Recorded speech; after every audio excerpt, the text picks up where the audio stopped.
Welcome to Timeout, a podcast that brings creatives together for helpful and insightful discussions. So sit back and enjoy the show. Hey, welcome to the show, Josh. How you doing, man? I'm alright, bro. How's it going? It's been a while. Good to It's see you. definitely, man. It's been so good, and I'm just glad to have you on the show because there's so much to talk about, and I just think you're an interesting person who went from being a fashion model and blogger to full-time creative, and a lot of people are in the same boat as you into thinking about how they can do the best of Yeah, both worlds and just so of much course. more that you've like achieved. So why don't we just tell people who you are first and what you do, and then we'll jump in. So my name's Josh, but everyone knows me as JT. So might be the first time you hear me referred to as Josh. Um, I'm a photographer, kind of just like a general creative, innit? But because I started doing a lot of graphics as well. So that was during the first lockdown, but mainly photography. I own a production company with my brother, so we do photography and videography. And yeah, I started as, like you say, like fashion model, fashion kind of influencer, and then just kind of transitioned to the other side of the camera. And then I've just kind of carried on doing that more, and it's kind of got me where I am today. Cool. Never looked back since, thinking, I miss those No, days being definitely in front of not. the camera. Well, you still are every now and then, but like, Yeah, not about all that, like, trying to get all the clothes and all the, you know, no, I do. There is times where I do miss all the free clothes and stuff. I've got to buy my own clothes now. yeah. Um, but yeah, no, I feel like when I was doing that, and like obviously when we were working together, that was like maybe in like them 2 3 years where it wasn't like an oversaturated market. Do you know what I mean? Yeah, Um, so definitely. now it's like, so I always say this quote, on the Incredibles film, Oh yeah, uh, yeah. Syndrome, Oh yeah. when he says, "Oh, and when everybody's super, nobody is." So like Yeah, yeah, yeah. when everyone's an influencer, no one is.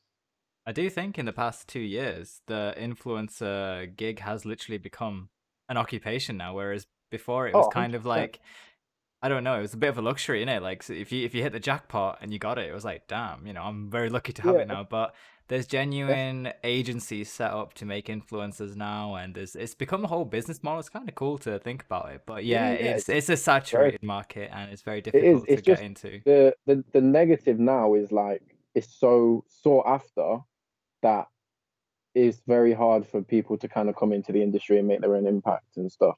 Yeah, Because, without trying to be something very authentic, they're probably very likely to see what's already worked and trying to maybe, but get there very quick.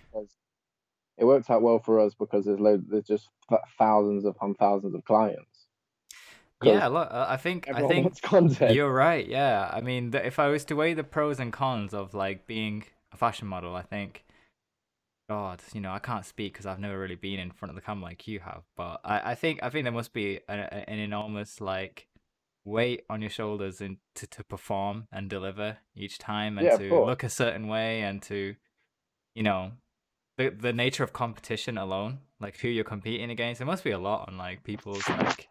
Yeah, of course. And like obviously it's no, what do you call it? The elephant in the room that these days social media like does have a negative impact in that kind of way on people because as much as it is just like numbers and stuff, people like they proper like define themselves on how like who they like their value on like how many likes they got on an Instagram post. And do you know what I mean? That's Yeah, the negative. definitely. I think everyone's seeking validation more than they are seeking success now, and that's the scary part of it. Is like you might have seen the documentary, the recent one about social media. Oh my The god, it's social on dilemma. the social That dilemma. Oh my documentary goodness. scared me. Yeah, That was a it's really scary scary. documentary. Yeah, if anyone hasn't seen it, what are you doing? After this podcast, go and see it right now because it just blows my It will mind. change your life. All the fears that everyone thought was like even worse, like how everything is Yeah, so literally. manufactured.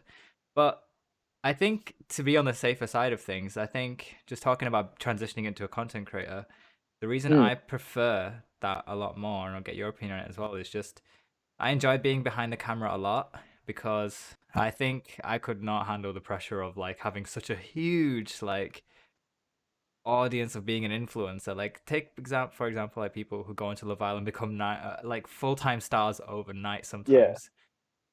Like, and then you've got to sustain that to be successful. And if at any Mm. point you do tip off, then that's it. It's very hard to make a comeback. And I know Yeah, of like course. in the previous 6 years or seven, no, 6, 7 years of Love Island, how many cases have there been of like some people like doing some damaging things to themselves? Exactly. And it's just like you're always in the public eye. There's no shutting off in terms of Yeah. like you can't now go to the shop and be annoyed that people are coming up to you or Oh, recognizing it's you like Big because Brother is always watching you. Yeah. yeah, exactly. And you got to be like really careful what you do and say, especially these days where, you can say literally anything and it's going to offend someone Yeah, hundred somewhere. percent. Yeah, 100%. So how do you feel So about being a content creator now then? Like, is life gotten a lot more relaxed, or is it 100 miles per hour still? no, I think it's the other way around. I think it's so like when you were just in front of the camera, all you had to worry about is like what you're wearing or sorting out some sort of content in terms of like consistent content, which can get stressful. But now it's like I've got to that every other aspect to focus on rather than just being in the content. Because like, your models can turn up and do their thing and then go home and then kind of just wait for you to do the rest. Do you know what I mean? Um, so yeah, but I do much more enjoy it. But I do think there's a lot more pressure because like you're creating rather than, do you know what I mean? As in like You're just you're, showing up to work, clocking in and clocking out. yeah, but like as you know, we never clock out in terms of like, Yeah, the grind always continues. Yeah, I uh, didn't, I never thought like from going from a 9 to 5 job and then going into freelance, I was thinking, oh well, I've got flexible hours. That's the word I keep hearing everywhere. yeah, Flexible, no, flexible. It's all flexible. The only thing flexible is my stress. I'm like, I can either delay the stress 100, or just deal with it right now. But it's very rewarding once it's all said and done.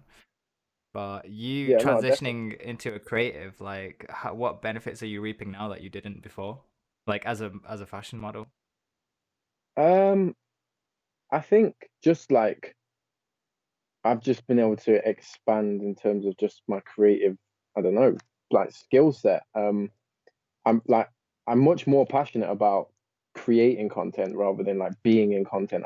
I've noticed that it makes me a lot more happy. I'm more passionate, like excited to wake up and do that rather than, I enjoyed, fashion modeling and all that, but I don't get the same feeling I do as when I'm behind the camera or editing.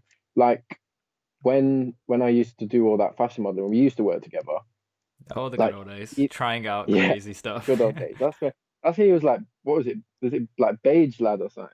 Like, Oh do you yeah, remember? I wasn't even like, a full-time like photographer. I was just doing stuff for fun, learning, and then, Oh, I I just just wanted people, experienced models, and you were there, and we were just trying to create concept with my was old just doing. username.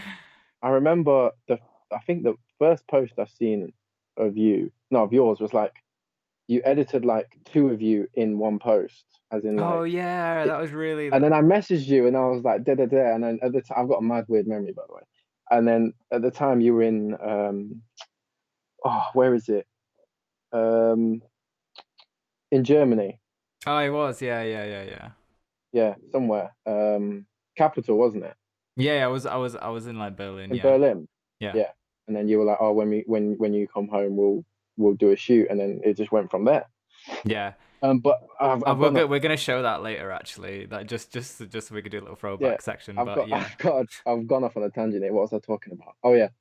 So even from then, like I've always edited like my own stuff, either which I've been fortunate to do because like obviously like when I was working with you or Megan or Liam or like they always let me have the raws, and now that I'm in this side of the camera, I can understand You're a little bit more why protective that's over your that's a goods bit now, of aren't you? why that's a little bit of a that was like a little bit of a mad request, but I didn't. I didn't realize at the time.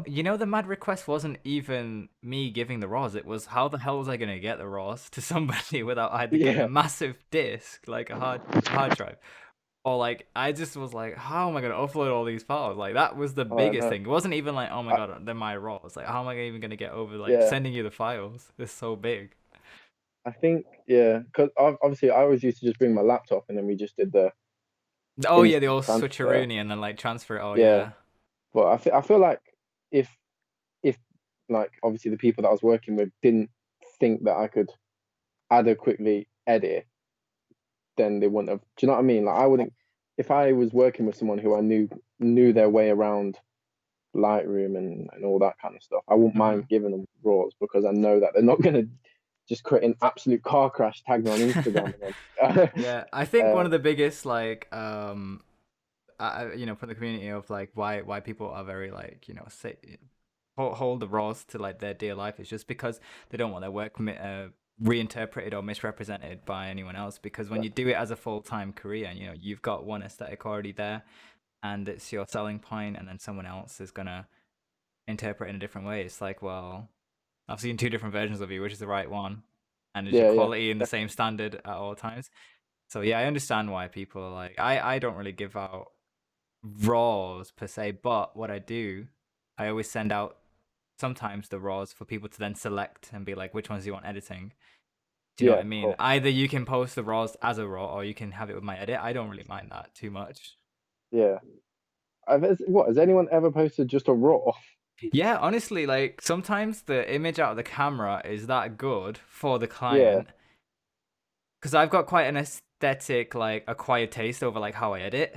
I'm like a yeah. boost of like We both do, color and don't this. we? Yeah, Yeah, we all do. We've got our own little stamp. But when you get to, and I was speaking to this about with Alex on the last podcast, when you start getting into more commercial photography, then you find that this whole niche you've crafted with your aesthetic, with your style, with your little stamp, mm, it has to be somewhat fizzled down a bit so you become a little bit more accessible to clients because definitely. it's how you attract a lot more customers who just want a very clean aesthetic still, but very Yeah, accessible look. Like if your image is so abstract, it's got all this editing on it, it's great for a lot of people, but it can yeah, yeah, in the commercial space, it may not be as captivating. It might be a bit more confusing to people when they see it. yeah. Of course, I know. I totally agree because I've had people be like, "Oh, why does it look like it's like the quality is gone, or why does it look like grainy?" And I was like, "Oh, because I've added grain."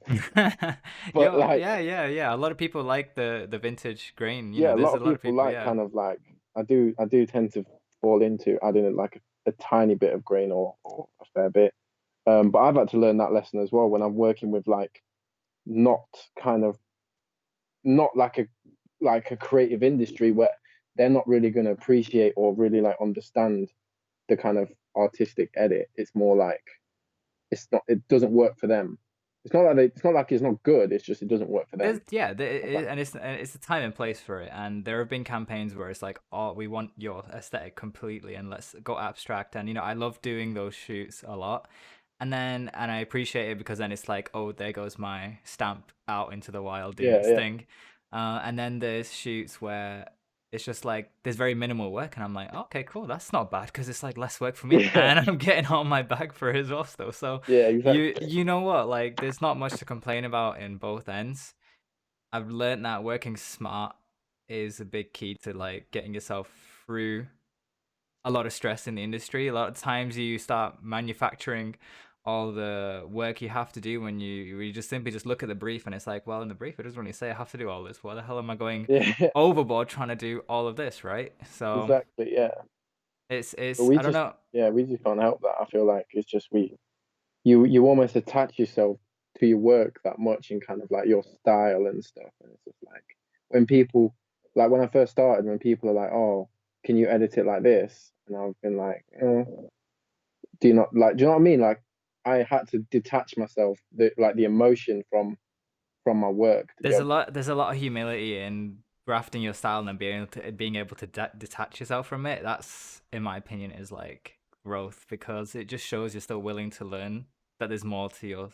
like journey than just you, because very easy to like go into your own little bubble and it's like, right, here I exist, here's my Yeah, style, I'm gonna just be defined by it all. But yeah, you learn new things by just like trying out new things. And it's like I've started like, I was working with Jay the other week, and it was like I've not really done like these crazy edits in a while. And it was like, right, let's clone each other and let's do this and let's do that and yeah, all yeah. that stuff. And it landed on JD's page. I'm like, what? I didn't think they would use Exactly, that. bro. And That it's was just that was like actually so sick. I That did was so not sick. think they would use that. I thought we were just like just having fun. We were just creating like Yeah, yeah, yeah, experimental yeah. experimental stuff. Like, and I thought, oh my god, JD, like that's becoming trend now as well. It's so weird, isn't it? It's so weird to see like how different ends of the How the commercial trends. Yeah. space itself has become so saturated, and now to stand out, people are somewhat going back to Back to kind abstract. of, yeah, Yeah, abstract. it's Yeah, like a wheel that just turns, and you just gotta go with it like constantly. And definitely. what I wanted to ask you was, as a creative, like, how do you keep up with the boatload of like work, and like what's it been like going from, let's say, like money wise, because for the people who are watching this, transitioning from a fashion model to a creative. Are you earning a lot more now? Do you feel like you have much more sustainability, much more security in your future? There's a bigger Uh, journey to and ladder to climb for yourself.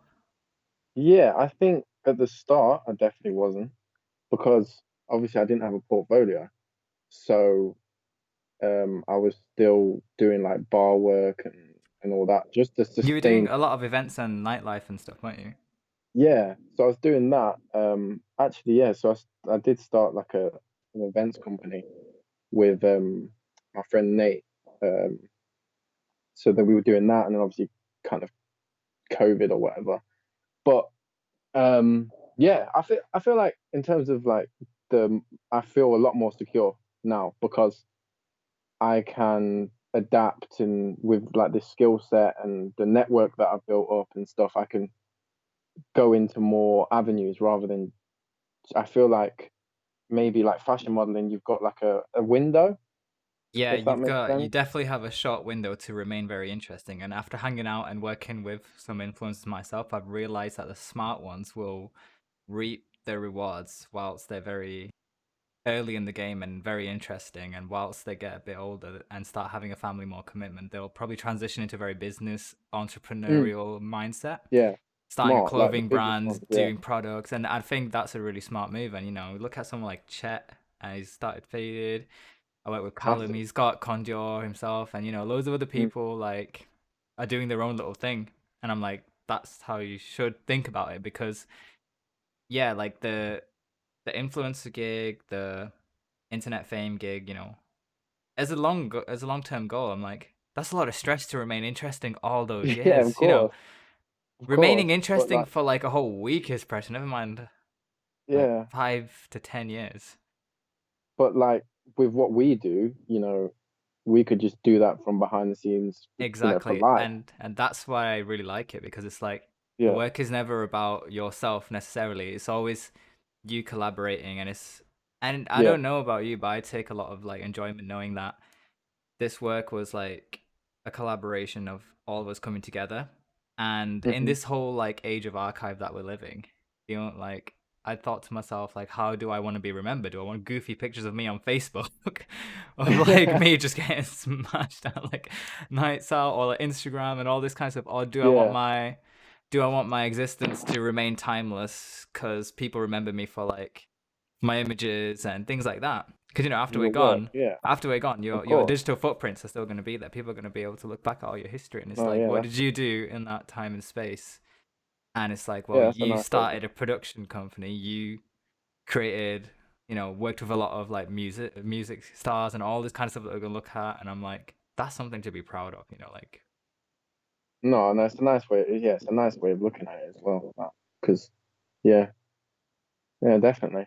But I think just in terms of like monetary stability as well, like I don't know how to word this, but in the nicest way possible, I feel like you're just worth more because you offer more than just like being in a picture. Do you know what I Yeah, mean? you determine what you want, you determine your own rates, you determine your own value and worth. And it's like, coming from a 9 to 5 job, that was something that was very like set in stone for me, and it was like, okay, these are all these tiers, and that's all I will ever be able to achieve. Whereas in this field, the possibilities are just endless. definitely. So it's like if you've got the mindset, then there's no stopping you in terms of what you can achieve. And I think just having that vision and that ability and that freedom is just it's just nice, isn't it? It's just nice to know you have Yeah, that option definitely, available. But definitely. I think, yeah. I was gonna say with this whole pandemic stuff, it just goes to show how easily all that can be taken away as well. Because I get Oh, so many. instantly. Yeah, I don't know about you, but I get a lot of creatives, especially who are just starting out or like early established, just Hmm. really like feeling the effects of they were just about to peak of doing a good streaks of jobs and then bam, the economy's just Yeah, gone and their opportunities have as well. yeah, definitely. I had that. So, well, technically, I've been doing photography for like I think I started in February, so like less than a year, and that February month was like amazing. Like it just snowballed, and like we were getting like big bookings and all that, and then obviously March, it all just went, and I was there just like, right, I don't really know what to do now. I've quit my job. Do you know what I mean? Like my brother's quit his job, and we had all these bookings that have been cancelled. Um, like, what do we do? Um, and we just worked on like we turned it. We saw it as a positive because we were like, we're not actually as good at photography and videography as we could be in terms of when we're working on these big jobs. So now let's use this time when no one's really allowed to do anything, to get ahead, so that when the inevitably comes when we can go out again, we'll be miles ahead. And we obviously, that's just kind of how it happened. I was just studying Photoshop, and YouTube's been amazing. Like I feel like I if love we didn't YouTube have, University. if we, It's yeah, amazing. that's what I mean. The University of YouTube. If I didn't have that, then I'd literally be nowhere. Yeah. Or That I've signed up to Skillshare myself, and if people want a bit more like in-depth stuff, Skillshare had this amazing deal for like £50 for a whole year, and that's it. I was like, oh my wow, goodness, yeah. Signed up, wow, that bam, is and very it's good. like obviously everything on Skillshare is probably on YouTube. It's probably harder to find, but with Skillshare, Mm, it's like you've got these accredited people in the industry, and it's like at least this is gonna be something that's always gonna work because they're already like in the industry and set in stone. Whereas like YouTube is like user generated content, anyone can make it. But yeah, you're right, I did the exact same thing, and I was just constantly learning on the go. And like since then, you've like rocketed, in my opinion, in terms of like I remember you telling me you were starting out, what you were doing, yeah, and I've just seen you snowball into like all of the different things that you're doing now. So let's just have a little look at like what yeah, kind of like stuff you're shooting, like what kind of content you're creating, and what yeah. how Obviously this page is like because it started as like obviously like fashion modeling and stuff. That's how it kind of like built up. So like now yeah. I'm trying to transition the page from less like me to my work. Do you know I what I see, mean? yeah. So I'm gonna show people like how you started off, and Yeah. I'll say these are Wow. the I earlier days of you as a fashion model, Look, this is right? when I was posting in flipping threes. Who Oh does that yeah, anymore? I know. Yeah, literally, I remember like speaking to people back ages ago, and it was like, oh yeah, posting threes, man, it's way better for your engagement. Wow, Okay, but bro, like the early look at days my of oh this look is at this is yo, you this knew is about like, the pandemic way before it was coming. bro, this is that the clothing brand we used to have in it. We used to Oh sell yeah, I forgot hats. you had a clothing brand as well. Yeah, yeah, it was doing That's how quite we, well as well, wasn't it? Like I remember you yeah, telling me. yeah. So it was my brother and his best friend, and then when I was working, I used to work at Revs, Right. cocktail bartender. I was just helping them out, and then I kind of joined. And then, bro, that's what gave me the platform. That's how. That's the first time I met Liam.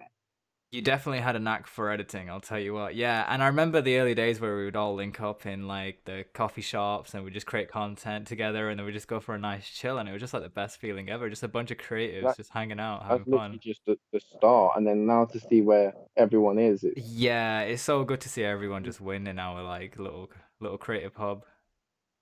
And I think just like you said, like your transition from fashion blogging Oh wait, to if you get just that's one of my favorite photos me and you ever took. which one? Sorry. You know the one where the one where I'm sat Oh, on the this build. one. Yeah. You know this No, place which is on no, front of Oh, sorry, this one here. the you know the one where it looks like I'm crazy high up, but we're not. As Oh, in yeah, yeah, yeah. This bottom. one here. Yeah, yeah. I So think this the photo is iconic, you know. yeah, this location now, if anyone knows in Manchester, which is like near Home Cinema Q car park, like you cannot go on there anymore without getting kicked off within 10 minutes. But I remember where like creating content in Manchester was so carefree and It's so carefree. there wasn't as much like security, and obviously now there is. And also I think people are just a bit smarter now. All these people like on the locations where we shoot now, I've Yeah, realized that there's a lot more security, and if they do want you to shoot there, it has to be done commercially. So they're also like asking for you to pay to shoot now, and I'm like, that really. just shows how in demand Manchester's gotten as a content city. Like Yeah, everything's becoming much more commercial, and I think it's good because obviously everyone's winning that way. But it just goes to show like how it's a lot more like creators and content creators are coming in to Manchester, itself. yeah, But yeah, I remember this. Like we were all just hanging out when we were like doing all yeah, these man. images. Yeah, the good old days. This brings back memories, man.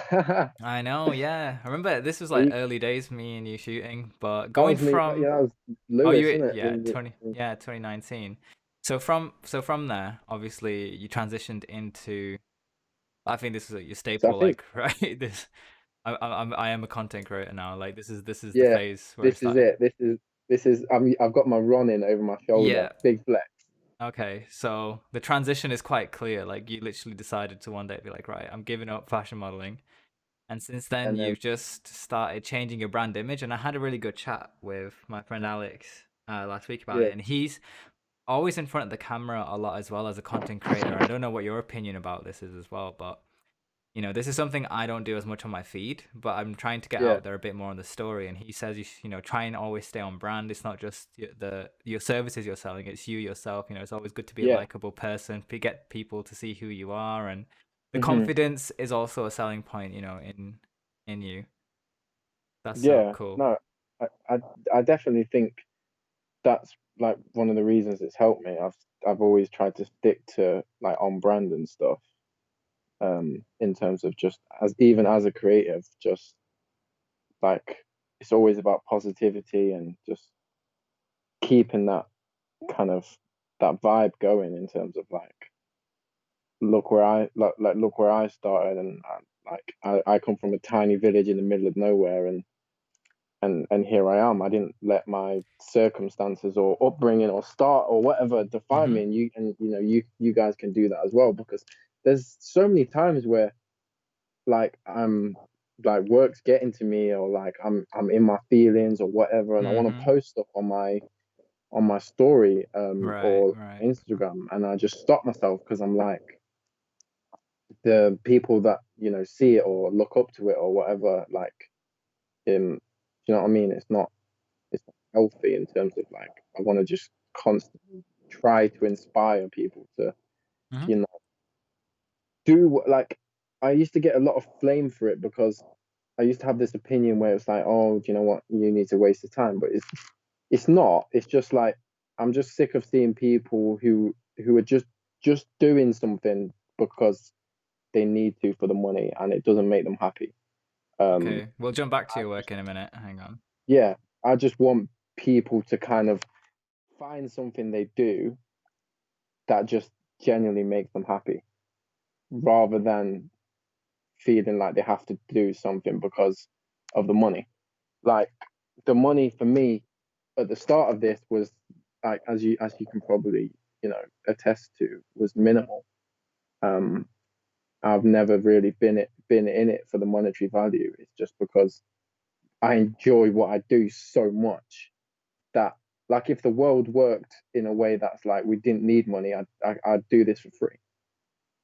Do you know what I mean? And I just want people to find something, whatever that is, playing video games for a living or skateboarding or whatever. It's just like whatever, because like we've been shown, life's short, and if you're not doing something that genuinely makes you happy and you enjoy it, like you'll just regret it for the rest of your life.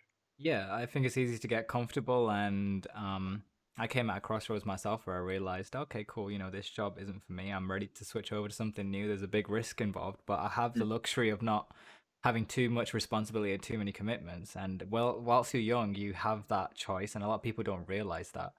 I think a lot of people, when they're young, look for comfort because they have all this time. And Yeah. I think it's good to have that mindset of just being aware of the time that you have, right?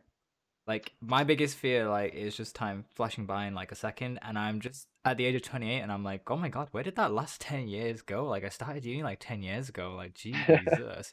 But when you think about it, like, if someone who's just started their creative journey now and they're 18, got so much Mhm. time ahead of you, like Oh, if you just so much take time.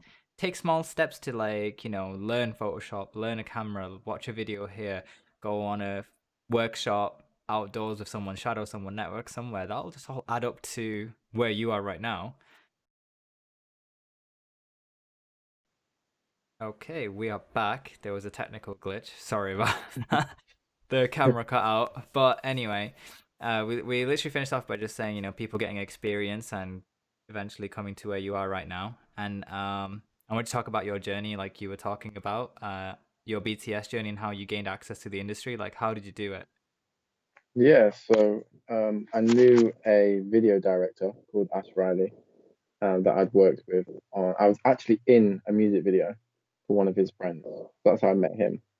And when me and Dan started doing like photography and videography, we hit him up and we were like, "Oh, we're doing this." And he was like, "I'll just come down to one of our music video, my music videos, and you can come and take some BTS pictures. Dan can shoot a BTS video." That turned out to be what's her name? I think Dio. She's an artist, and she's a new artist, but she's a big songwriter. So she wrote songs for, like, I think she wrote Upsy Daisy, Chipmunk, Heatwave, Wiley, some stuff for Little Nice. Mix and stuff. So she was like trying to go from being a songwriter into obviously an artist. So that's the first one. And then he just brought us along on loads of others. Now these weren't paid, so that's what you can kind of expect at the start, because you don't want to. I think the photos are on the other page that I showed you. Okay. This one? This, yeah, right at the bottom. Well, not right at the bottom, but there. So you see the ones. Yeah. Yeah, yeah, that one there. Yeah, So this is you very early on this into. yeah, these are my basically my first pictures. Um, Right, and essentially you were on shoots for like music videos or like people creating like big budget projects, and you were doing a lot of BTS for them basically. yeah, and then obviously there was two positives for that. You got to conduct yourself around big people, Hmm. but at the same time I was also having a chance to build up a portfolio in terms of like, so I could then start charging, because Right. you can't charge without people knowing what you can do. Hmm. And most of the time it does cost a little bit of a self-investment to Yeah, get that. 100%. And then, like, that's literally with any industry, really. Obviously, you've got to invest in your equipment, and then you've got to. I think it's a bit more original with kind of our industry. You've got to invest in your equipment, and then also, um, your portfolio doesn't come free. That's true. So you can spend a good year building a portfolio. Um, I'm just blessed that as kind of snowballed in terms of a little bit sooner than that, and I'm very fortunate to be where I am right now, and have the opportunities that I have had, and the people that I have been able to work with.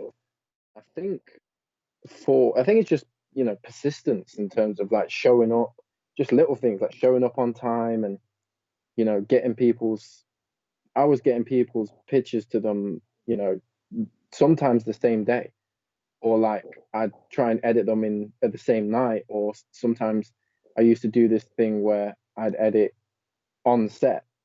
Yeah. So I'd have my laptop and I'd edit on set, so like these people could kind of see what I could do, and then How determined without you are, with like all the yeah, skills so you have, and because yeah, turnover is a big incentive for a creative to be hired out. You could be amazing at your job, but fact of the matter is, like, if you can't turn over the project before the project is now not as interesting anymore and commercially definitely, viable, then you've lost your pitch completely. So 100%. And how like I can think you it, yeah, how can you be very, without compromising quality? Like, do you say that's something you've had to learn as well, like fast turnovers, showing up, I, being on time, all this kind of stuff? yeah, just obviously like little things, because like in this industry, and like because these big kind of people, they meet hundreds of people all the time, Mm-hmm. so you just trying to set yourself apart in terms of being memorable and being remembered for, like, being on time, or having the work to them faster than anyone else has had it to them, or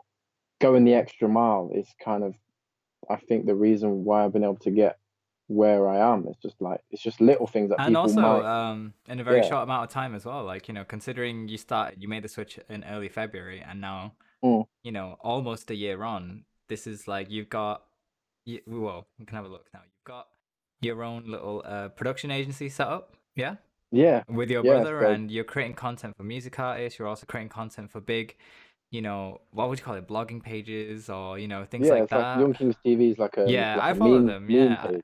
and the Yeah, people don't realize the power of these meme pages. They have so much influences, it's right? crazy. But It's actually they can literally make artists overnight. And it's such a sought out. Um, it's like Lad Bible. They're no different to people like Lad Bible or yeah, Unilad and places like these, except they've just got their own little hotspot for their own little subculture that they're all appealing to, and it's like you can have a full-time job creating content for just these literally people. these people Yeah. make like crazy money off this kind of Yeah. stuff. It's mental. It's Um, also just insane, like creating social content like it's become such a like a profession. I never thought that, you know, I could ever create content and get paid for it to then go online on social media. I always thought, oh, when I was a kid at yeah, school, like, oh man, like one of these days, if I ever did get a picture with JD or something like that, it'd be on like TV yeah, and that'd be very competitive, or, it'd be so difficult to do. And it's like, no, there are actually a lot more opportunities now for people just starting out or, young creatives. And, with technology just evolving and our sort of needs not being as like big as like, okay, we don't always need a cinema experience, we don't always need a yeah, billboard experience. A lot of the time we just want to zone out on a small mm, device, plug into our phone for a yeah, little bit. And it's definitely, like if you're very good at capturing that attention, like, like the average rule of thumb is like you got 3 seconds to capture someone's attention while they're scrolling somewhere else or going somewhere yeah, else, then you're already landing the first steps of being like a really good creative. Like if you can capture people's attention, doesn't matter how it yeah, is, like, 100%. And you're it's doing it like, for. yeah, so it's like like I think it's a bit more difficult with obviously photo, because with video you've got thousands of frames to tell a story, Yeah. but with photo we've got one frame to kind of tell a story. It's not just a Yeah. picture. It's like it makes people like, oh, what was going on here? Who's this? Why are they there? Blah blah blah. Hmm. What's the story behind it? It makes the photo more interesting. It's one of the That's reasons I kind of like your idea behind how you changed your brand, and I know a lot of people are doing this now as well. Like you have like a nice little caption, which is the story, or is like yeah. this the mood of the picture is set with another story. It's like going. I'm not saying Instagram is comparing to a museum, yeah. Before anyone starts shooting me. But like, it's like going into someone's personal gallery and it's like you're looking at their like most prized moments and seeing their little narrative story build up, and it's kind of nice. And I don't do that as much with mine because I'm very much like a different kind of like My approach is I like things open ended and like I'll let people in the comments interpret it the way they do. And when I go read the comments, Mhm. it's like, oh wow, I never thought about it that way. Yeah, It's like cool. Like, there's a little bit of a mystery element in mine because I leave it very small, right? Literally like one word. That's it. I just clock it and I'm out. yeah. No, I like that though, because sometimes I spend ages trying to write a flipping Yeah, caption. Just there, like, oh, I could just put one word and be done with it. But people have full-time jobs over social media management, and it's like, in your outline, writing a caption is probably one of them. And it's crazy to think that we can have that kind of job in today's society. And it's also like really rewarding as well because it's like you can do it all from home. You can do a lot of this stuff, and it's crazy. it is, man. It is crazy because like the jobs we're kind of doing now, like you wouldn't we I didn't think about this kind of stuff when I was taking my exams or whatever, and like when you got like kids in school these days, their job probably doesn't even exist right now, but it will. Yeah, yeah, yeah. That's so true. I always say this, and I always have a love hate relationship with uni because I'm currently on a master's right now, and I'm on break for Yeah. almost a year. I'm gonna go back in April, but this past year's just made me realize why the hell am I even there? Like, what am I doing there? And I'm doing a master's in photography, and it's like, okay, you know what? I'm here now. I'm gonna finish it regardless. But just made me realize that a lot of the uni institutions are teaching you towards legacy media, and it's like, Yeah. okay, to be a film director, to be a TV producer, to be a magazine editor, to do this and do that, and I'm like, okay, but what about this new thing? It's like they Yeah. Yeah. almost, I almost pretend it doesn't exist because it gives people more independence, and it's like they don't want that. Definitely. Don't want you having your own voice. Don't want you having your own platform because then all this hard work that they've done to like capture these platforms is slowly gonna be fading out. Within, I don't know how long they I say, th- but I just think exactly. And a lot of the yeah, attention is online. Like, look how big TikTok is. People becoming stars overnight and having a career overnight. I'm like, yeah, go earn that bag, earn that P. You know what I mean? Like, exactly. And I feel like I don't know about you, but I feel like that's one of the reasons why we've been able to almost thrive in COVID. Like, I don't know about you, like, because, these big production companies or big media teams or whatever it's just simply not feasible yeah, for them they to be have able a to lot more work. scrutiny right now than anyone Yeah, else, but like and us as like small creatives, we can go out and we can get the job done, and I feel like all right, that's why loads of brands and yeah, companies and yeah, productions are turning to you can get the jobs to come to the smaller you. guys. If you got a little home Exactly. studio, that's it. You can get creative. You can earn stuff from home as a creative still. There's so many different ways that you can still earn your Yeah, keep and continue being a creative, and it's just about doing a little bit of reading online. And I think I don't know about you, but like how much do you spend just kind of like researching and just like listening to different people, or just kind of spending the time to like figure out solutions? I feel like a lot of people that ask me yeah, questions are lost, and it kind of worries me that a lot of people just are in that position right now, like young creatives, or just not even young creatives, like new creatives. I'm like, there's a vast amount of information out there. but um yeah, if you, like you did, during like the pandemic, just sit down and just give yourself like these little independent workshops for yourself, you literally overcome so much. definitely. I feel like, it should be a balance at the start in terms of like, you should be practically practicing whatever you want to do, but then at the same time, you should be putting the same amount of time theoretically in, to that kind of craft in terms of, podcasts or YouTube videos or just reading or just like messaging a creative that you look up to and just being like, hey, da da da, because, I don't know if you're the same, but like it can get a bit like long if it's just like in the DMs, people are asking you like loads of questions and it's like paragraphs. It's I'd much just this, rather, we don't have yeah, feasible time to like edit with I'd one much hand and rather type with just one like hand. set aside some time and someone give me a call or a Zoom or Yeah, whatever and ask me whatever yeah. they want. And just, I think people have also just like, they might look at people, where we are and think we're unreachable in terms of like, we're not going to reply or we're too busy but I'll always do my best to, help, upcoming creatives and that, because Yeah. I wouldn't be where I am today without everyone who I've known helping me. So Oh, a hundred it's a percent, big man. thing for me. I agree with everything you just said, and I'm really mindful and passionate about like the well-being of people in my community and in our creative community, and especially like the Hmm. scene in Manchester. Not even just in Manchester, I get people messaging from like Birmingham, like all sorts of areas, like either in Yeah, London or everywhere else. Just even international, like there's language barriers, and people like send me screenshots of them translating a message from like yeah. Mexican to English, and I'm like, that is the sweetest thing ever.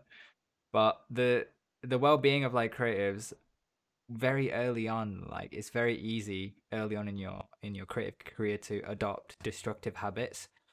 And the reason I started this podcast was so people can just know that there are options at the start. Yeah, And as long as yeah, you're aware of those options, I don't care which one you take, whether it is the most destructive one. As long as you know yeah, what you're going to compromise with, that's all I care about, right? I care about people's independence, and I respect their freedom of choice, right? I just want people to yeah. know that there's a choice that leads to being a creative happy at an expense, and there also is a choice that leads to creators being healthy and happy, Mm, but at an expense. And definitely. as long as you know that choice, that's all I really care about. And I don't know about you, but I feel like in the current industry, and I don't know much about the industry, as in like I don't know the industry. It's like a person I shake hands with. I'm like, oh, here is the industry. Yeah, I just yeah, mean like my experience yeah. in the industry, and it's very still in its infancy, and I'm still growing, I'm still learning.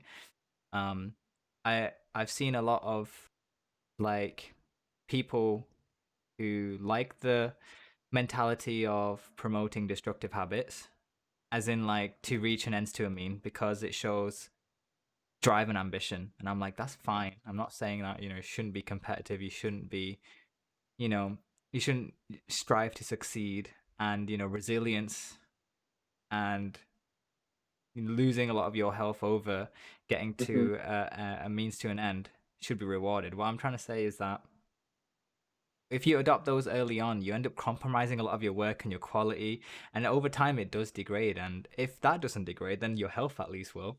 And I'm Hmm. like, I want to promote a culture that is very, like, an alternative. And I'm like, my sort of like idea is there's balance.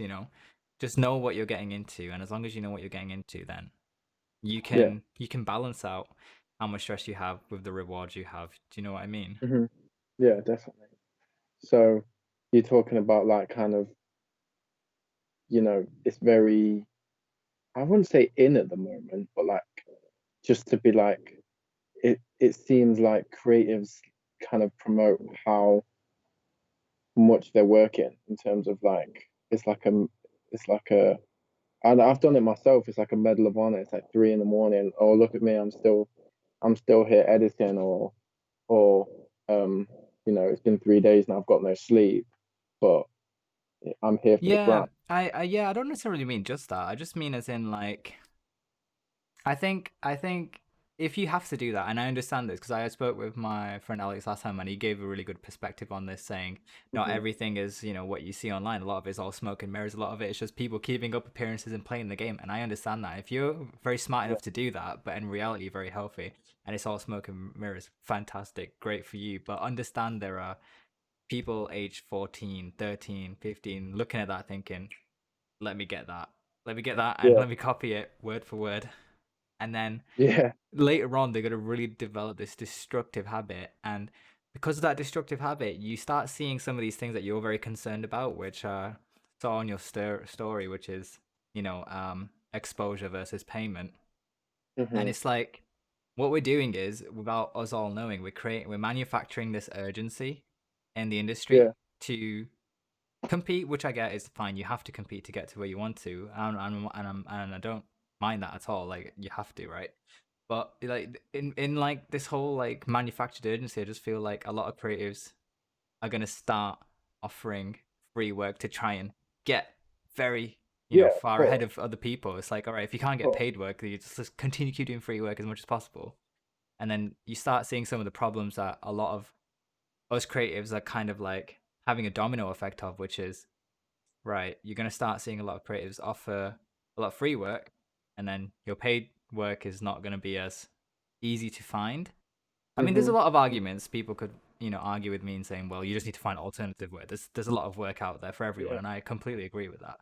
But I just don't want those young creatives to develop the habit of creating an agency, not knowing their self worth, and then later they're not going to be able to know how to negotiate their own prices because at the start they've developed this destructive habit of definitely. I need to get to the end very fast, therefore I need to constantly show I'm grinding. Therefore, I'm going to constantly keep doing free work because the only way I can show I'm working and doing this and Hmm. doing that. Do you Hmm. see what I mean?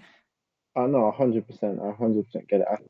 I think it's also like obviously what I put on my story the other day was like I think sometimes I get a thought in my head. I'm like, if I don't get it out, like I won't be able to focus for the rest of the day. So I was like, I've got to put it out.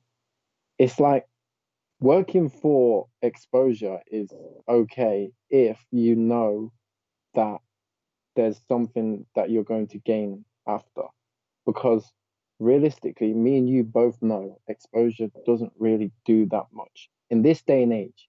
Because We're a lot more maybe like saturated now. That's why. yeah, maybe like 2 or 3 years ago, if you worked with, I don't know, a celebrity or something, and then they tagged you on your on their page, people would care and they'd come over and they'd be like, oh, this person's worked with this person. I want to know who this person is, and they follow you and it gets work or whatever. It probably did used to work like that, but realistically, these days you can have a page of what 200 followers, work with a page of million followers. They tag you directly in the photo, or they write your name in the bio, and what 5 people come over. It's just um, it's not a sustainable kind of way Not to long look at. term, yeah. Yeah, And I long agree. term. I agree with you that at the start, even everybody did. I worked for free to build my portfolio, and I think that's the difference. Like at the beginning, you have to work free to get your portfolio. Even now, I still do free shoots where like Yeah, yeah. it's if I can't get a paid job for because the concept is just too abstract and it's like no one's gonna Mhm. fund it, then obviously I'm Yeah, gonna yeah, carry on doing it because I'm not gonna stop doing what I'm passionate about, right? yeah. Of course. But in the whole scheme of it, I've come to the point now where I've worked hard enough to have most of my jobs now on a full Yeah, budget now. Does that make sense? And it's like yeah. now I really enjoy a bit of the freedom that I get where I can do my own thing and not worry about like, oh, Someone. Yeah, there's a budget, yeah, there's a yeah. time constraint. The model's going to be concerned about, are we on the clock? I'm going to be concerned about, am I getting paid enough? Hmm. It's like we're just having fun. You know what I mean? Yeah, I think obviously a lot of people did think obviously that was a bit of an extreme opinion because I was very passionate about it. But it's like don't it's I was trying to say don't work for like just exposure because I feel like a lot of people get manipulated by that. And obviously I've worked with some big people like you mentioned Alex, he's worked with some big people. Like I seen the other day, Idris Elba Uh, posted his photo, amazing. It's an amazing and a project that lot of he's working on. yeah, Yeah. crazy, and like he's actually so sick, and we've been meaning to work together, but obviously COVID and all that. Yeah. But I've been meant to move, I've been meaning to move to London for like 6 months, but COVID has I just think stopped you every do time. so well there because you're very into the music scene and Yeah, like I think that's where all my that's where all you'd my work bounce is. off you'd bounce off quite well there to be honest because a lot of the Yeah, events when they do come back it'll probably start from there and make its way everywhere else I'm guessing. yeah, exactly. So what was I saying? I think, oh yeah, so obviously Idris Elba posted his photo and put his Instagram handle in the bio. How many followers does Idris Elba have? Like millions. But, you know, Alex doesn't have, hundreds of thousands that have come over. That's what I'm saying. It's like a lot of, people can be manipulated into thinking because they're working with big people that just for them working with them, it's enough in terms of they're going to get enough out of it. And Mhm. realistically, it's not. So, you know, when I'm saying exposure is like it's bad, it's like if it's just exposure alone. Because if you're building your portfolio, that's a positive. If you're making networking connections, that's a positive. But if you're literally just working for so someone can post your picture on Instagram, and that's the only reason that you've spent your hard-earned time, equipment and stuff to do that piece of work. Because realistically, most of the time, the stuff you're making for them, they're making money off it. Do you know what I mean? Like a brand's going to make money off it. So that's all I was saying in terms of the kind of exposure thing. And one thing I would say is like even if you do work for exposure, talk to the client or the individual and kind of get something agreed that was like, look, I'll do this time, but next time it's this. So I've only ever done like in terms of this year, I've only ever done like work for well not exposure, but kind of yeah. Well, I guess you could say exposure is if we had an agreed upon rates or terms and conditions for the next time we work. So I know that I'm not just doing this for free for no reason. I'm doing this for free because maybe they're a very big person and they need to kind of see what I can do in this new aspect, or it's something that I've not personally done on my portfolio before. So I can't show them what I can do. So I'll do this one for free, but if we do it again in the future, this is how much it is, or this is what it's going to take, and we both agree on that, and then I'll do the free work. I think that's a better way of creatives pitching themselves, so that they're not just getting ripped off for exposure. Yeah, I completely understand that as well. That point of view, I think you hit a lot of points there, and just like to compare someone like just in Alex's defense, I think in terms of like where he is and say like where I was talking about, because I'm more concerned about exposure for people at a younger age or very early in their age. I think someone like Alex Yeah, working with Idris Elba, just because I spoke to him, I know his mindset isn't relying on exposure. It's always more about the project, it's about the passion. And I think it's very of rewarding course. when someone like him gets to work with, someone like Idris Elba, just because it's like I think he's earned that reward, and it's like, Oh, and again, 100%. and I know in his mindset, exposure is the last thing he cares about. Because when I speak to him, he's always about the project, always about the passion, and I wish a lot of people adopt that mindset early on in Exactly. there. That's what. Yeah, Yeah, that's what I'm trying to because say. Yeah, a lot of people adopt his mindset that doesn't matter. Look here, I am working with this big star, but at the end of the day, what I care more about is how I've showed that person in their best light through my artistic skills, through my artistic expression, through my talent and my skills. And that's taken time, and it will take time to get there. So use your time that's wisely when you're starting hundred out. percent. And I wish a Yeah, lot of young creators when they're starting out. I think because the whole idea of picking up a camera is so accessible now. You can buy a camera, you can be a content yeah, creator. There's so much choice out there now for people to hire.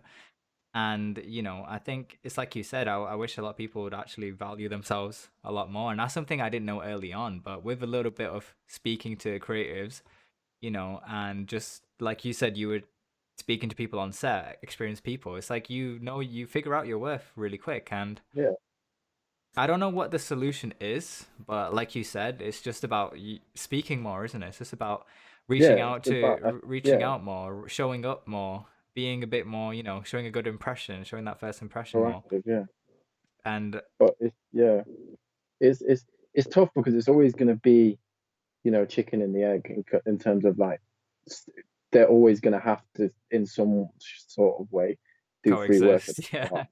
Do you know Yeah, what I of mean? course, Um, of course. Yeah. so, but I just think people can change their mindset in terms of like it's not in terms of like I feel like a lot of young creatives now this is how they think. They'll be like, I'm gonna get a camera, I'm gonna get this, I'm gonna get that, I'm gonna reach out to all these people, I'm gonna do all this work, and then I'm gonna land myself a job with a massive celebrity, and you know, and then after that, it's gonna skyrocket, because I feel like a lot of people think that just like the end goal is like working like solely just kind of trying to work with like big people, and in terms of like monetary, I just don't think that's sustainable in terms Yeah, of no, I don't think it is as well. And I'm currently reading a book called Split the Difference, and hmm it's all about negotiating. And it's about this guy who was a full-time negotiator for people who were like committing acts of like terrorism and violence. Toughest job to like negotiate from bank heist. So like the show Money Heist, and you have the negotiator. He was yeah, basically yeah, yeah. doing that job, full time for That's mad. decades. And he basically said these negotiation skills can now also be applied to anywhere. And he said one of the things that a lot of people always come to him for is like, in my life I've never been able to negotiate for higher salary, higher value, higher self worth, and all this kind of stuff with other people. Is because earlier on we're not making that time to be able to develop these negotiation skills. Hmm. And I think if a lot of people just, starting out, just took a little bit of time, while you're learning Photoshop, while you're doing this, spend a little bit of time reading as well, man, on how to literally build the psychology of this game, because this is also like, it's not just an email. But my good friend Mark, who's a videographer, gave me a great little tip, and I'm like, oh my god, I'm gonna try that next time. And he was like, you can negotiate rates on email, or you could just get their number and keep them stalling on the phone, because then they can't leave you. Then and it's like you Yeah, gotta you gotta answer very quickly of, hey, so these are my rates. What do you think? Let me get back. Oh, wait. So how about this? How about, it's like you have like a better way of negotiating with yeah, someone, and there's of so many course, different ways, so many different ways. And this book just definitely. like is enlightening me in like how I can just use words a lot more, Yeah. effectively. And it's like, it's such a small thing, that I'm taking, Oh like yeah, five but percent it's of my day massive to just because do, but it's paying off. It's gonna pay off in the long run. yeah, And definitely. I think But this yeah. goes back to the whole uni thing, and then this is where I was going with that. I was going on a tangent, but what I'm saying is that I never got taught this at uni, and I never got taught this at college, and I'm really surprised how nobody is. A lot of people will teach you about the expressive side at uni and the technical side, and that's great. But the business side, a lot of people are not teaching us about it, because it's still in its infancy. It's still very new, isn't it? Yeah, There's of no course, like, yeah. there's no blueprint on how to do all this, and I'm just a little surprised when I see all this happen. Like, there is like this huge demand for like free work, and if it gets out of control, it's gonna affect all of us. Hmm. Because people won't. People will be like, "Well, why am I going to pay you when there's like 30 people that would, do it for free?" It's kind of got a knock-on effect. But it's one of them problems that's always gonna have some sort of form in the industry because that won't go away. And I feel like a lot of creatives are just they're scared to kind of like as soon as money gets involved, like the word money, like, I've seen it just like it just changes people in terms of like it's like they don't know how to have that kind of conversation.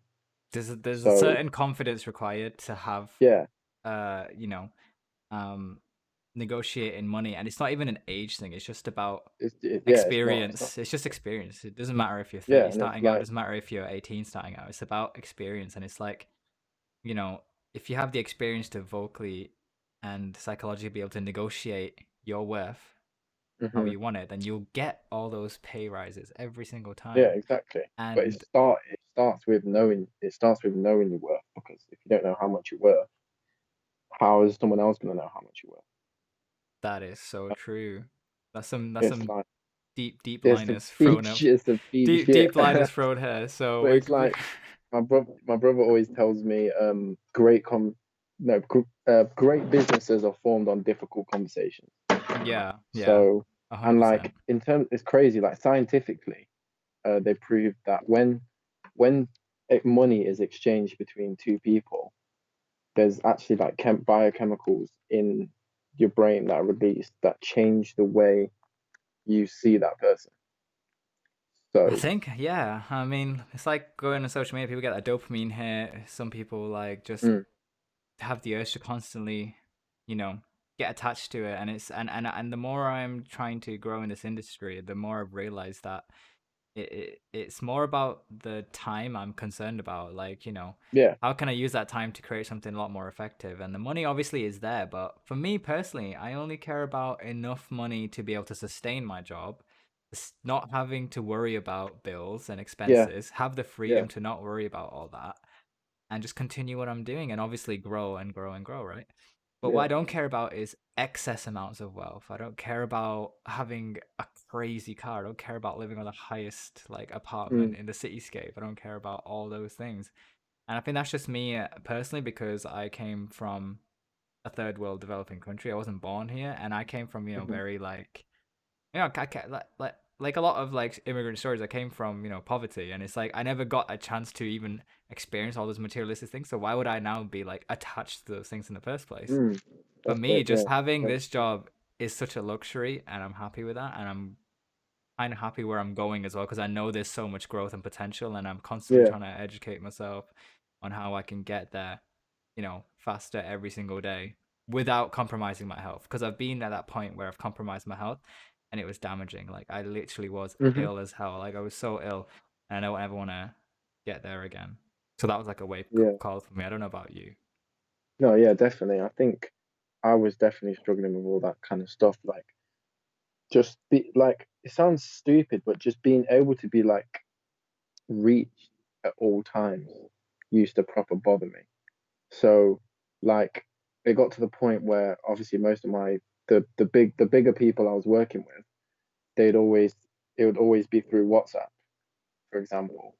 And it got to the point where like my own WhatsApp or whatever the notification for it used to give me anxiety because most of the time, like whatever they were saying was like wasn't good in terms of, do you know what I mean? And then I just like developed that kind of thing where it's like my phone bothered me too much. So like I just started at certain times putting do not disturb on and just relaxing because I've had people like ringing me at like 2 or 3 in the morning, like, where's this, where's that, or we need this, we need that. And it takes it out of you because you feel like there's no escape. So, that's one tip I'd definitely give over like creatives as well when they're coming up. Is like give yourself, you know, space to relax in terms of away from whatever you're doing. Like, turn your phone on do not disturb, or when you're talking to clients, have an agreement like, I don't work after this time, don't contact me after this time. Because it sounds stupid. It sounds like you're moaning and it's like little things, but it just that kind of stuff just adds up after a while. Yeah, I Where mean, it's these like, kind of things would be negotiated on a normal work contract anyway with any other job. Like, you'd have specific yeah, times where you would work, and you wouldn't be expected to work over those times unless you did overtime, right? exactly. So the But thing with yeah, freelance is like you determine your own contracts very early on, and I think a lot of people miss that opportunity because they're so excited about the opportunity. It's like, yes, I'm willing to yeah, do yeah, anything. Yes, yeah, amazing. I'll exactly, say yes to every single thing, and then later on, it's really hard to negotiate walking back. You know what I mean? So if you exactly. set the confidence early on and set your terms early on, this will all come with experience. And my advice was that even at the beginning, you're gonna like trip up over this, but with each new client, start practicing that level of confidence and stepping your game up of like, these are my terms, these are my conditions, these are my terms, these are my conditions. And Yeah, eventually you'll be able to have the confidence to go back and standardize everything. yeah, definitely. I feel like there's just like little things that I've learned in terms of like even stupid things like agreeing how many revisions or changes people can have because like do not give people, unless they pay the right amount, do not give people unlimited revisions because they will take the piss and you'll end up doing so much more work than you originally agreed because Unless you're they'll getting change paid for their, those revisions as yeah, well. Like that's if what your I mean. time is Like being accommodated for, unless you yeah. agreed, you know, unless you agreed like, look, this price includes unlimited revisions because I've worked it out and it makes sense. But if you're, you know, if it's not, then it's going to end up costing you a lot more. That's what I found as well. Even in the last like 2 or 3 months, in terms of like um working with these bigger people, I've felt like I've not been able to say, I'm only doing this and I'm only doing that. Do you know what I mean? Because you might feel like, oh, there's a part of you that might feel I might lose this job. Yeah, and I was literally just about to Yeah. bring that up before and I totally forgot. I think a lot of the we say like talk about security, but there is also that insecurity of cutting relationships by stepping. You don't know, like the boundary is invisible, and you got to like just Hmm. experiment with what you can and can't do. And the most important thing in this industry, more than money to me, is like relationships. And the better you build those relationships, the less chances are of you cutting those, you know, 100%. relationships later on. So it's just about building the confidence to be able to communicate, be likable, set your Yeah. terms and conditions, negotiate, showing up, turning up, all these different things that we just talked about today. If you adopt these early on, you will not have to go through all these pitfalls and mines later on. Obviously, there's going to be like massive other hurdles you'll Yeah. always always have to deal with. But I just think that earlier on, if you avoid all these, there's less chances of you developing like these destructive habits, which is just going to lead to a lot of the reasons why I'm trying to speak about it, because I get a lot of DMs over people talking about their mental health, and that's the reason I started the podcast. It was like, time out is the name of the Yeah, podcast because I want you to yeah, just have a time out, and yeah. understand that you're a human being and you need your space to just exist. And I have so many hobbies I enjoy doing. I love playing video games. I've We got got my own. PS5. Yeah, bro, I got a PS5. What? Really? Yeah, yeah, check it out. Damn. Here it Big is. flex. I love playing Big video flex. games, bro. I love playing video games so much, like for me it's escapism. And I love watching films, I love watching TV, I love watching anime, bro. I'm big like on like You've all the. always been a big anime. Ever since I've Yeah, known you, you've been into anime. yeah, I love all that stuff, and I enjoy the time I get to be able to do those things. Oh, I love, exercising and working out, healthy, trying to live Yeah, same. healthy Yeah. lifestyle. I need that time to escape and do my own things. And, like these things make me enjoy my actual job a lot more, because it's like my job Hmm. is like just an addition to all these different things that I'm doing. And the luxury of this job is I get paid to do it. Yeah, So exactly. it's like if it's the only thing that I'm doing, I feel like I'm losing a piece of myself each time. Like, who was I again? What was I doing? Oh, I'm just constantly doing this. Yeah, And I understand that, like, if you have a long-term goal and this is what you have to do, then fair enough. You're smart enough and you've made that choice, and I'm sure you have, right? yeah, Or else you wouldn't be at the successful position you are now. Because I know the stories of like all the CEOs who have grinded over like 80 hours a week to get to like a CEO position in a business. They have to yeah, sacrifice a lot, their family. Hear stories about like absent parents, like yeah, rich kids who've gotten spoiled because the parents are just constantly working. This it's yeah. such a it just goes in around in a massive circle. And I think for me, I quickly realized that when I wanted to get into this field, there was always going to be one thing, and that's going to be balance. And early on, I just thought that if I don't compromise on every single thing, then there is room for me to enjoy still, all the things I want to do. Not Yeah, as of much course. as not as much. I still had to compromise on time, but I just enjoy knowing that I can chill at night, play some video games, watch some TV, read a book, Yeah, do this, do yeah, that. It's nice, isn't it? It's like, definitely. I definitely won't be able to do what I do without the gym. Obviously, it's closed now, but yeah, in terms of just like I think when we first met, I was like that was something that was definitely not on my radar. But like in yeah, the past like 2 or 3 years, like I've just fallen in love with just another way of like improving myself. And I feel like I don't know if you're the same, but like as a creative, I feel like our brains are always on, yeah. I don't know like why it always on. is. I don't know what it So is, yeah, but it but like always like that's the only place. a lot of success stories start out with improving yourself, both mentally, spiritually, and physically. And this is something I've adopted it quite in my early 20s. And like in the morning, like the first thing I do, and this is gonna sound so cheesy, and I'm sorry if anyone's watching this, but I'm a spiritual hippie. I meditate for like 15 minutes straight when I wake up. It's the first thing I do on an empty stomach. Yeah. I do like these deep breathing exercises, and it just clears my mind and it sets the day, right?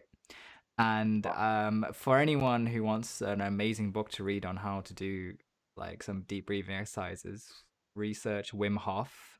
He's He's Polish crazy. Polish guy. He's crazy, I man. finished reading his book, and how he Yeah. if you literally just type in on Google who Wim Hof is, he's an amazing guy who overcame some of the most inhumane things possible, like surviving in freezing temperatures, holding your Yeah. breath underwater for absurd amount of times.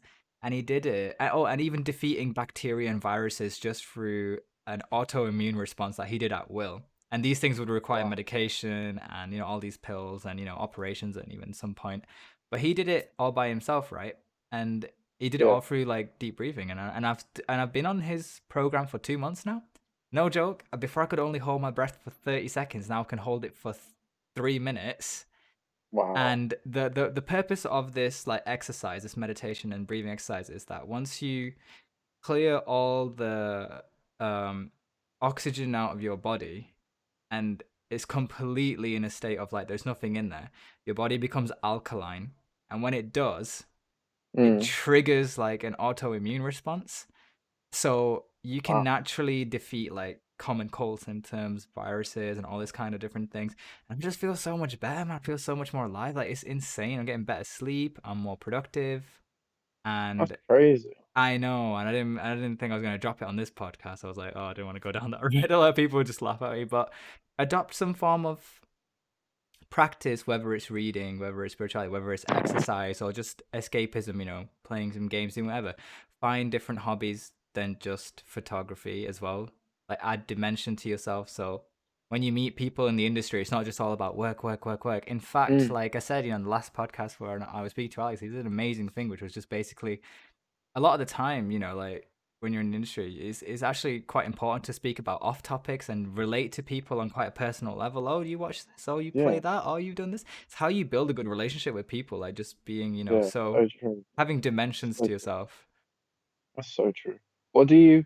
I've always been interested in your like. What's your opinion on the just like?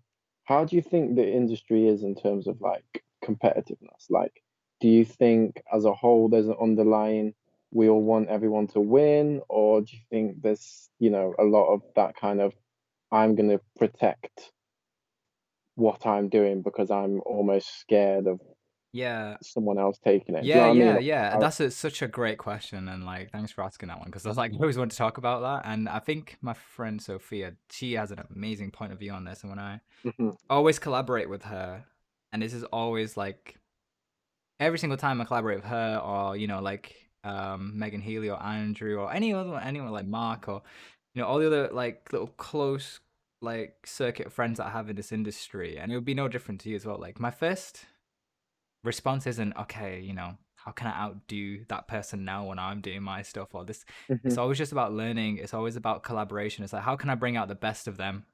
Is there something that they're doing that I can learn, or just something that they're Yeah. not doing that maybe I can give them?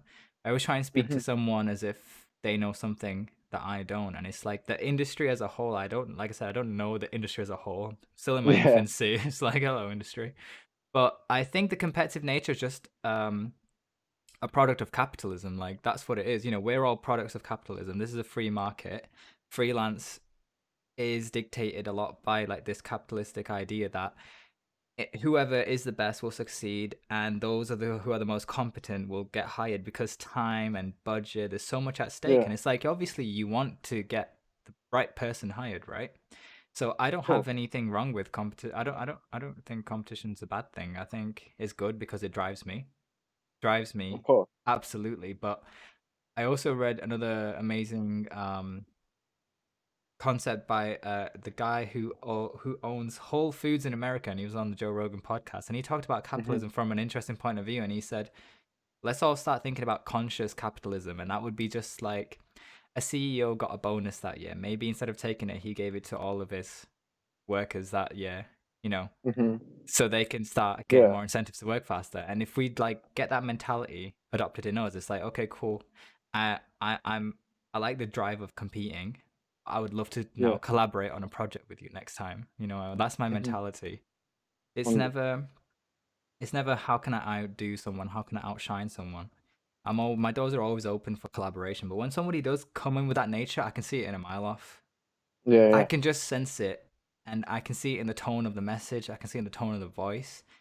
And I've had people who like just don't even want to come on the podcast because I think it's like you said, like they're probably more scared about opening up too much to the point where it's like they feel like their sense of security might be at risk, or Hmm. maybe I've also heard some shocking stories as well, like where a lot of people who used to be quite open minded and collaborating had a lot of Hmm. people who took advantage of their generosity, and I completely understand that as well because Yeah. No, I get that. Yeah. a lot of people sometimes want to just come in as very inviting and generous, and they want, but what they really want is just your bit of your magic to rub off on them and see if they can get access from your access to someone else's access and just kind of bounce in this Hundred industry. percent. It's Hundred re- percent. 100%. it's very rare for me to find people these days who are generally just wanting to come and just collaborate without some ulterior motive. And I don't mean Ulterior that. motive.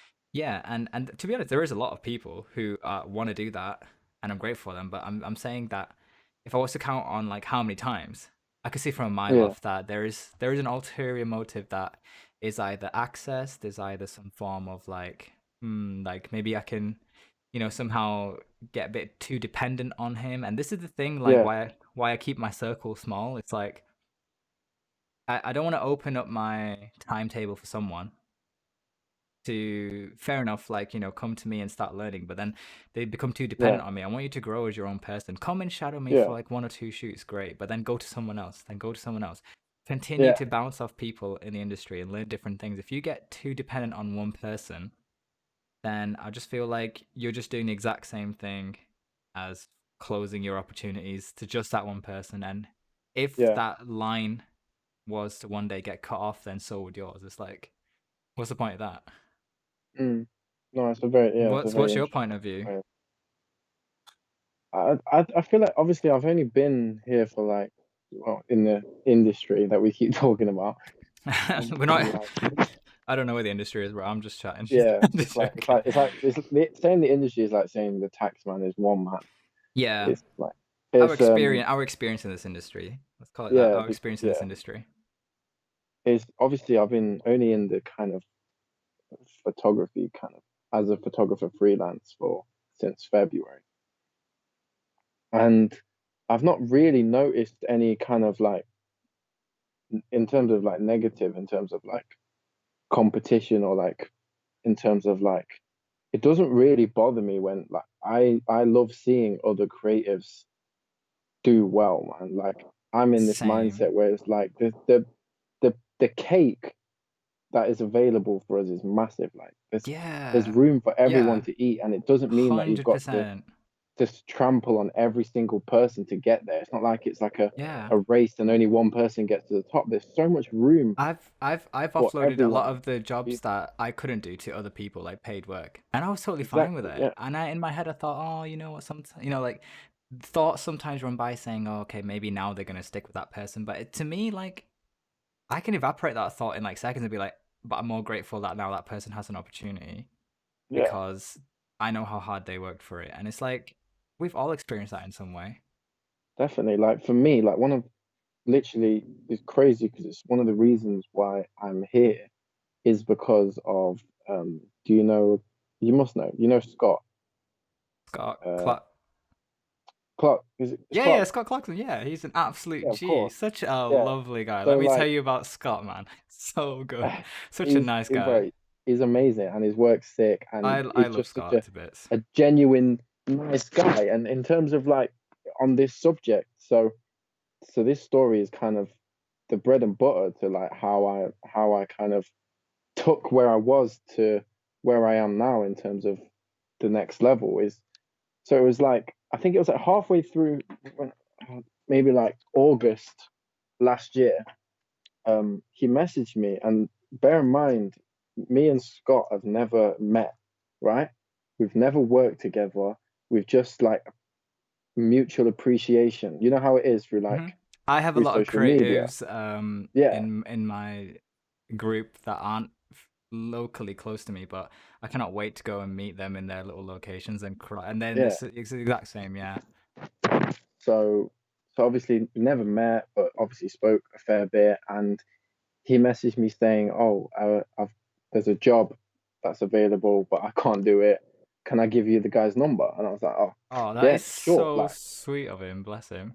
but it turns out that this was the job that landed me.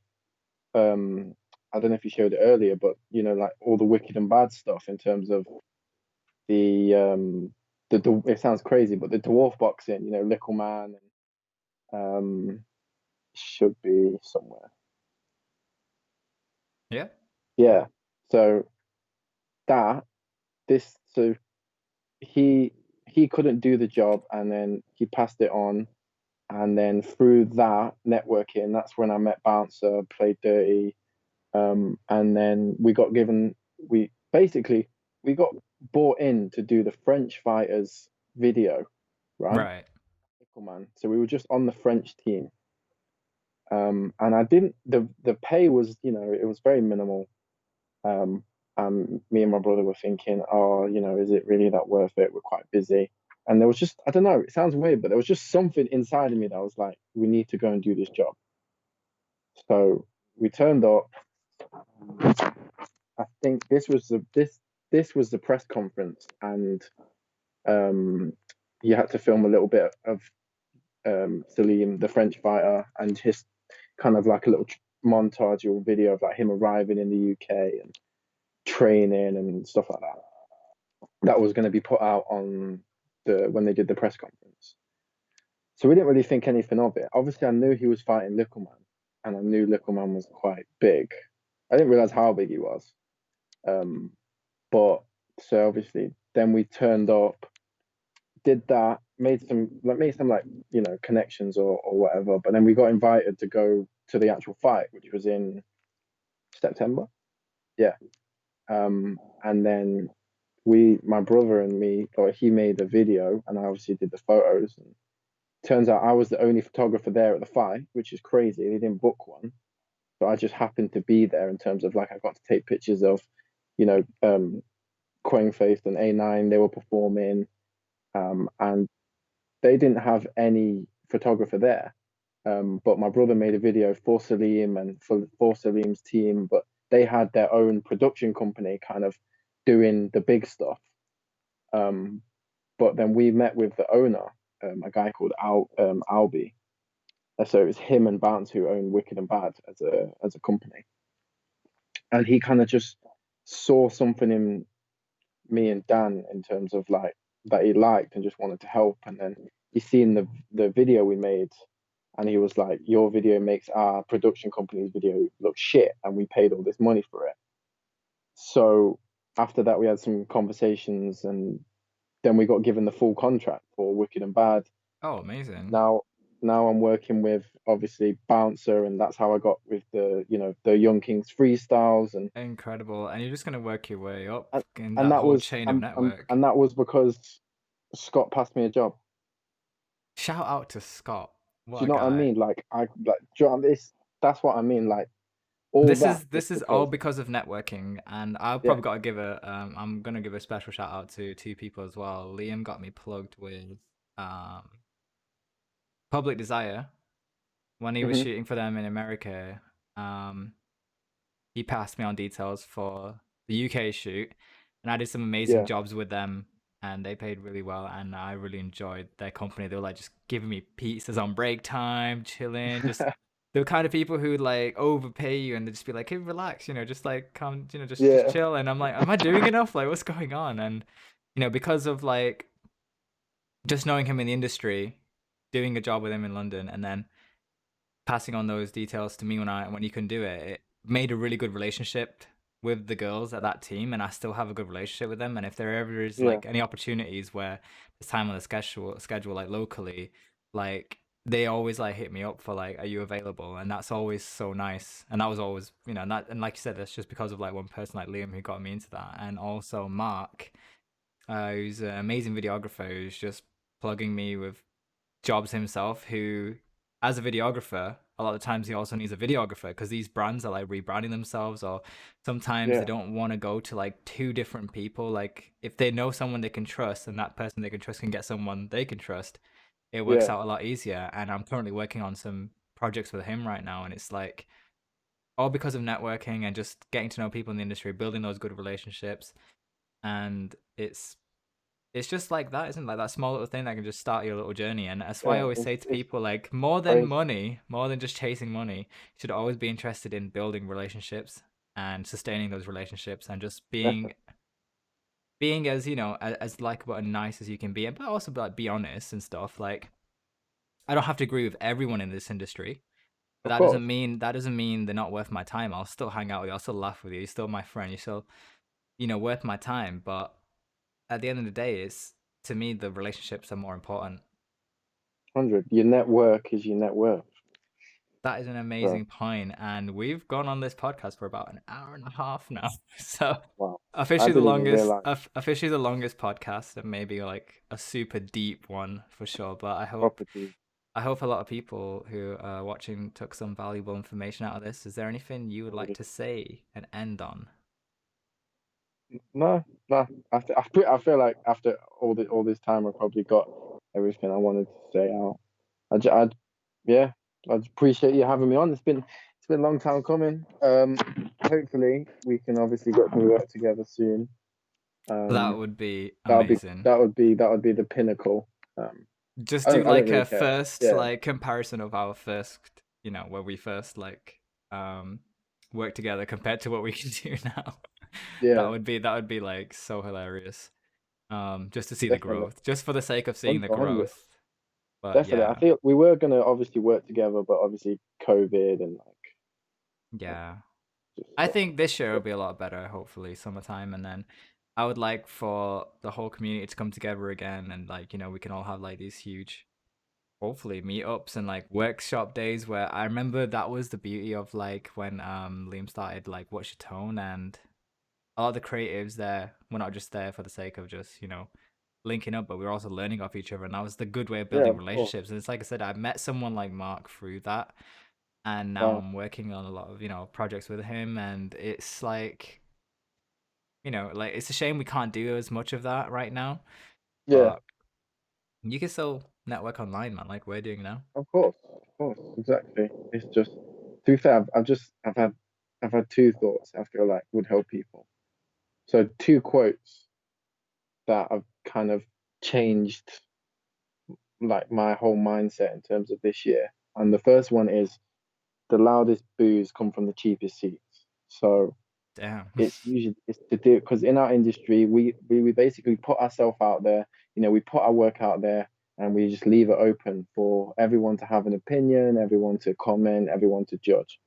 And I feel like, with most things there is in this industry, there's a negativity where people be scared about, what people think or judging them or giving them, hate or, in some sort of form, grief. And it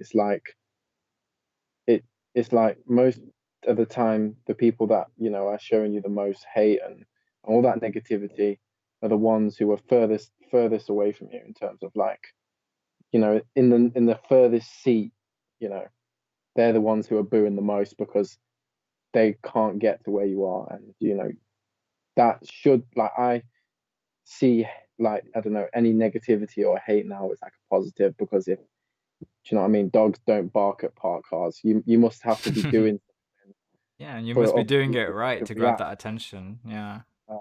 And then my second one, which has just helped me so much in terms of like with stress and all that, is just pressure is a privilege.